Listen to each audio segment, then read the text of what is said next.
Ariel Noah putuskan vakum. Alea senang bisa banyak waktu bersama. Alea Anata mengaku tak tahu alasan dibalik keputusan Ariel Noah untuk vakum dari dunia musik. Namun dia tidak bisa menyembunyikan rasa senangnya karena bakal lebih banyak waktu bagi mereka untuk bersama. Meski begitu, Alea Anata hanya ingin yang terbaik untuk ayahnya. Putri sematawayang Nazril Irham atau Ariel, yakni Alea Anata, cukup senang dengan keputusan ayahnya yang memutuskan vakum bersamaan dengan Noah dari dunia musik. Namun, sejauh ini Alea belum bisa menjawab apakah akan menghabiskan waktu bersama Ariel Noah dengan traveling atau lainnya.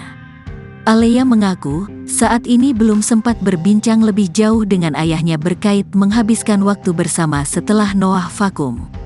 Hal ini lantaran Ariel Noah masih cukup sibuk menghabiskan jadwal manggung yang tersisa. Kurang tahu sih kalau itu, kan sekarang dia masih sibuk, musti diobrolin lagi, ucap Alea seperti dikutip dari kanal YouTube Grid ID.